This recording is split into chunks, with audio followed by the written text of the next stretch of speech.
अऊज़ु बिल्लाहि समीउल अलीम मिनश शैतानिर रजीम मिन हम्दिही व नफ़्ख़िही व नफ़सिही बिस्मिल्लाहिर रहमानिर रहीम। दूसरी हदीस में आता है कि बंदा जब नमाज़ पढ़ने के बाद अपनी जगह पर बैठ के जब तक किसी से बात न करे या जगह न छोड़े, जब तक वो अल्लाह का ज़िक्र करता रहता है, अल्लाह के फरिश्ते उस पर रहमत की दुआ मांगते रहते हैं। ये सही हदीस है। ये है फ़ज़ाइल। ये टकोसले जो है ना, ये बुज़ुर्गों की जो ख्वाबें हैं, उसने ये किया तो वो किया, तो उसने वो कर दिया तो उसने ये कर दिया, ये सब टकोसले हैं। इसने उम्मत को वो क्या कहते पाँव डाल दिए, पाँव समझते हैं ना, काहल कर दिया उसको, बिल्कुल नकम्मी कर दी उम्मत। ना अमल, ना कोई काम, ना कोई नमाज, ना कोई रोज़ा। सरकार को दुआ कराओ, काम हो गया। ये तवीज़ ले जाओ, काम हो जाएगा। ना नमाज, ना वुज़ू, ना रोज़ा, ना कुछ, ना काम है। और नबी अलैहिस्सलाम सल्लल्लाहु अलैहि वसल्लम उस हालत में भी नमाज नहीं छोड़ते। आयशा रज़ियल्लाहु अन्हा फरमाती हैं कि आखिरी अयाम में 14 दिन बीमार रहे आप। कितने दिन?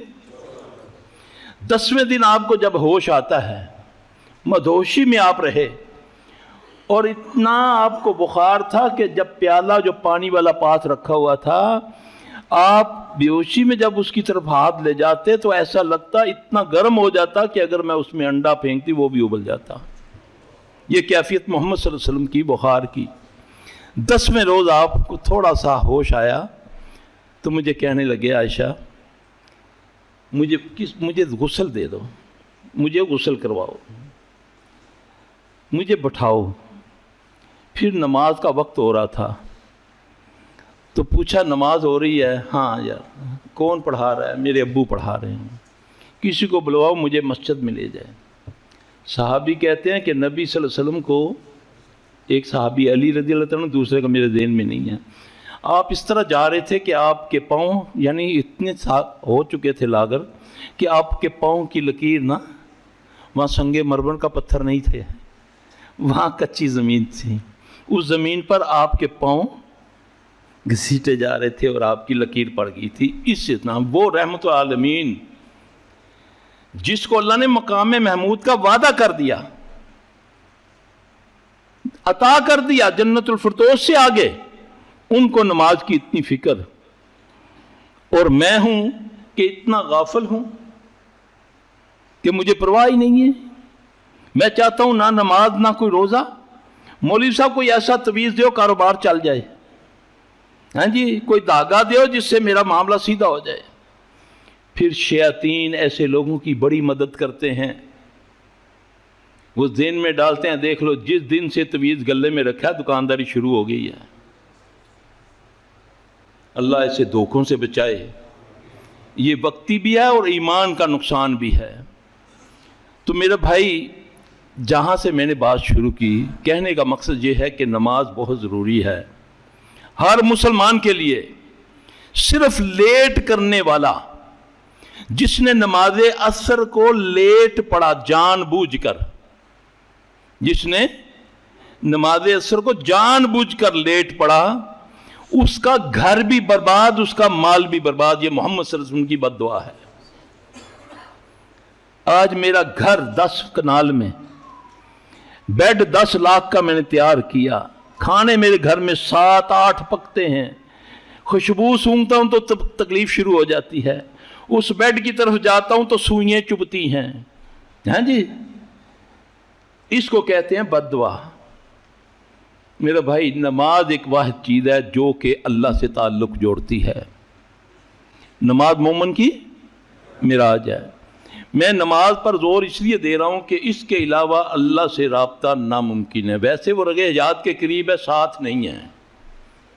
रगे हयात के करीब है, नख्नु अक़रबु इलैहि मिन हब्लिल वरीद। वो रगे हयात के करीब है, मगर साथ उसके है जो उसको या अल्लाह कहता है, जो उसको कहता है या रब्बी। जब वो कहता है अल्लाहुम्मा, फिर मिराज मोमिन की कहा, मोमिन की मिराज है नमाज। फिर कहा कि तू मुसीबत में है, बे औलाद है, इज्जत नहीं है, जलील है, बीमार हो, शिफा चाहते हो, جو تمہیں چاہیے تمہیں دو کام کرنے پڑیں گے، جیسے میں نے خطبہ جمعہ میں کہا وَاسْتَعِينُوا بِالصَّبْرِ وَالصَّلَاةِ، اس کے علاوہ جو مرضی کر لو، تمہیں لمبے لمبے چلے پڑھائیاں دے دیتے ہیں مولوی پیر، ہیں جی یہ 1.25 لاکھ بار پڑھ لو، یہ بار کر لو، یہ بار کر لو، اس میں کیا ہوگا؟ اس پر تمہارا یقین آ جائے گا۔ جو نماز ہے، نماز چاہے رہ جائے، نہیں یار میں پھر اثر دی پڑھ لاں گا، پھر یا ان وظیفہ شروع کیتا مولوی نے کیا کہ اثر دی نماز تو پہلے پڑھنا ہے، اتنی تعداد بتا دی، اب مغرب بھی ہوگی وہ پڑھ رہا ہے، گئی نماز، یعنی نوافل سے چلے گئے۔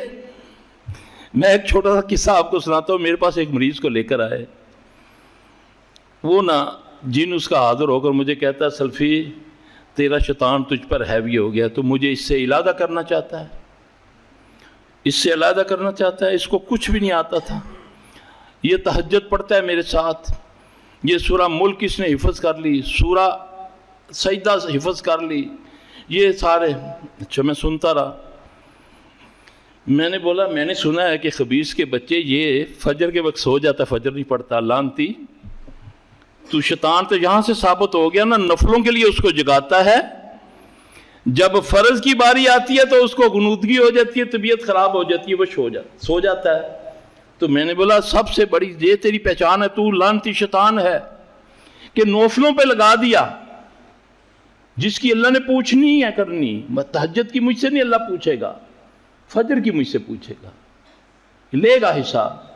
تو اس طرح کی تلبیس ہوتی ہے شیاطین کی طرف سے کہ جو ہمیں مختلف طریقوں سے، ایک آدمی ساری ساری رات عبادت کرتا ہے، ساری ساری رات نوفل اور قرآن پڑھتا ہے، اللہ تو نبی کو اجازت نہیں فرماتے، سورہ مزمل پڑھ کے دیکھ لیں، اللہ فرماتے ہیں اے نبی تیری جان کا تجھ پر کچھ حق ہے، کچھ سو اور کچھ جاگ۔ تو میرا پیر جو ہے 1400 سال سوتا ہی نہیں ہے جی، اس نے تو 40 سال ایک نماز میں، ایک ہی وضو میں، عشاء کے وضو سے فجر پڑی ہے، نعوذ باللہ من ذالک۔ یہ ساری باتیں جو ہے میرے بھائی، پھر بھی اگر کسی کے اندر یہ کوالٹی ہے تو وہ عابد ہے، عابد۔ عابد کی عبادت کا مجھے کیا فائدہ؟ ایک آدمی عبادت کرتا ہے، سب سے پہلی بات تو یہ ہے کہ اس کو کیا پتا کہ اس کی قبول ہوئی ہے یا نہیں۔ نہیں جی انہوں نے بڑیاں محنتاں کیتی ہیں، بڑیاں عبادتاں کیتی ہیں، عبادتاں کیتی ہیں تو اپنے سے کیتی ہیں نا۔ جی ایک عالم کی موت سارے جہان کی موت ہے، عابد کی موت نہیں بولا۔ پوچھا یا رسول اللہ صلی اللہ علیہ وسلم عابد میں اور عالم میں کیا فرق ہے؟ آپ نے فرمایا جیسے ایک عام آدمی اور مجھ میں فرق ہے، یعنی کہ اتنا فرق ہے، عبادت کرنے والا اور ایک عالم۔ عالم کی نیند تمہاری عبادت سے بہتر ہے، عالم کی نیند بشرطے کہ عالم ہو۔ عالم کس کو بولتے ہیں؟ جو قرآن و سنت کے اوپر عمل کرتا ہے یا قرآن و سنت کی تبلیغ کرتا ہے، کہاوتیں، قصے، کہانیاں نہیں سناتا۔ اللہ ہمیں ان میں سے کر دے۔ میرا بھائی اللہ سے تعلق جوڑنے کا بہترین اور آسان طریقہ کیا ہے؟ وہ ہے نماز، اور نماز کو اس کے وقت پہ ادا کرنا۔ یہ باسی روٹی کی طرح نہیں ہے کہ جیسے جیسے یہ کھانے والا تعلق ہے، یعنی کہ آپ دیکھ لیں، آپ فجر کی اگر اس کے ٹائم پر پڑھیں گے آپ کو اس کی لذت کچھ اور ملے گی، اگر لیٹ پڑھیں گے اس کی لذت کچھ اور ہوگی۔ اسی طرح ظہر اثر ہے، تو میرے بھائی وقت پر ادا کرنا